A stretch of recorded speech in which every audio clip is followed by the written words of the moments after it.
Putin chose this war, and now he and his country will bear the consequences. We now have war in Europe on a scale and of a type we thought belonged to history.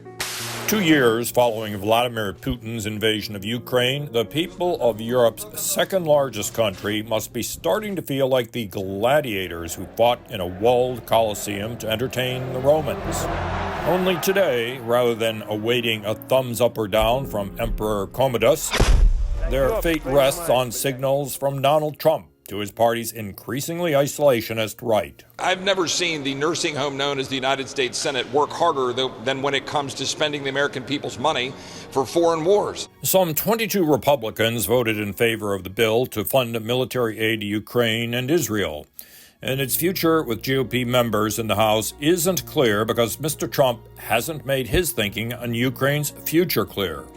Meanwhile, Ukraine just lost Avdiivka in the country's east. They've just had their first defeat, the Ukrainians, since last May, partly as a result of the fact that they're outgunned 10-1 by the Russians. We can help solve that problem for them, and we should. Speaking at the Munich Security Conference, Senator J.D. Vance, a Trump surrogate, suggested his camp's thumb is turning downward on U.S. military support for Ukraine. I don't think spending another $61 billion of American money actually helps the Ukrainians that much because, again, our munition supplies are fundamentally depleted. There's only so much that we can do with additional dollars. Some think that if the U.S. pulled its support, that would compel Ukraine to fly the white flag and make an accommodation with Putin.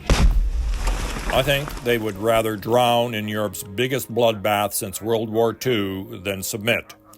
We're not there yet, but we have been at this decision crossroads before.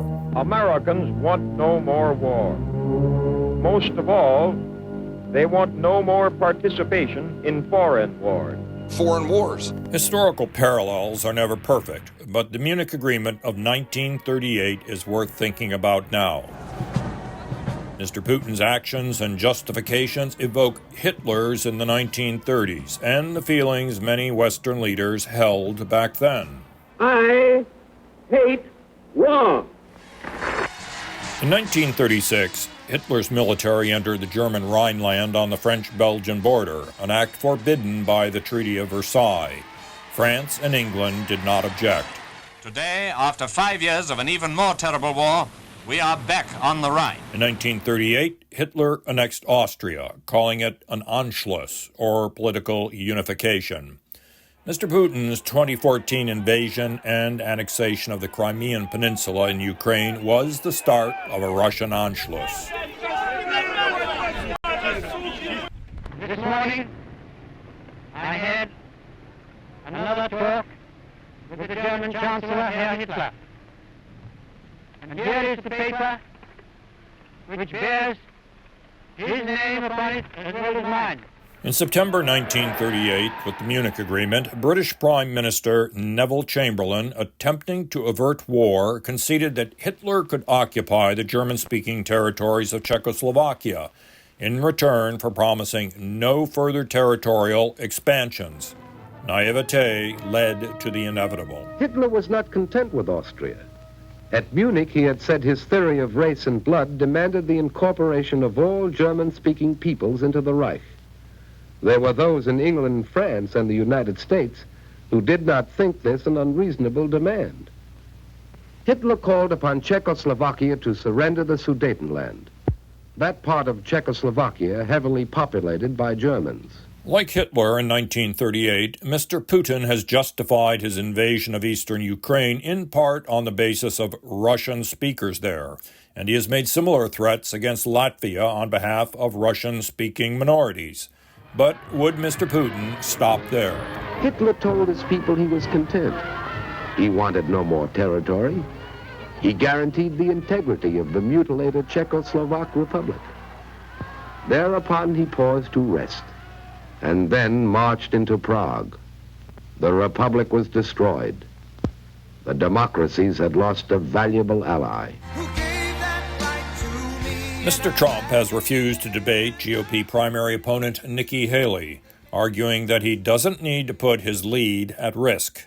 It is not acceptable, however, for Mr. Trump to deny American voters a more concrete idea of his policies toward Ukraine or the world's other concurrent troubles. Trump is siding with a thug. He sided with a dictator who kills his political opponents.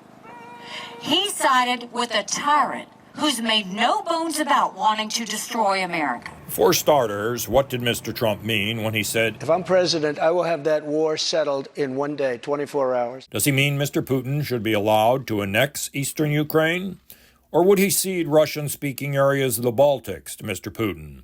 I'd be willing to ask Mr. Trump if he thought the Munich Agreement was a mistake in 1938 or just poorly negotiated. No, I would not protect you. In fact, I would encourage them to do whatever the hell they want. You got to pay.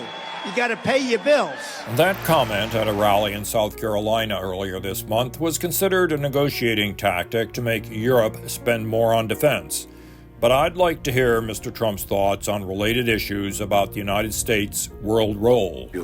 We must look forward because it is fair that Americans are asking us to do our part. We must have equal responsibility. In May 2019, as president, Mr. Trump announced the end of military exercises with South Korea. Would he consider moving the U.S. toward armed neutrality, whereby we would have no formal alliances or partnerships, such as with the North Atlantic Treaty Organization? Let's be serious. NATO cannot be an alliance à la carte. It exists or it not exist. Mr. Trump may yet instruct House and Senate Republicans to end support for Ukraine. That would be a historic redefinition of U.S. leadership in a world of aggressors. If so, Mr. Trump has an obligation to tell American voters why 2024 won't be another 1938. On April 14, 1939, President Roosevelt appealed to Hitler and Mussolini for a 10-year guarantee of peace, and Hitler mocked as he called the roll of his future victims.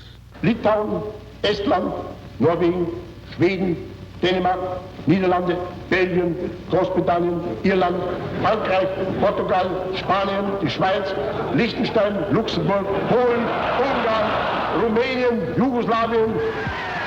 The Reichstag roared.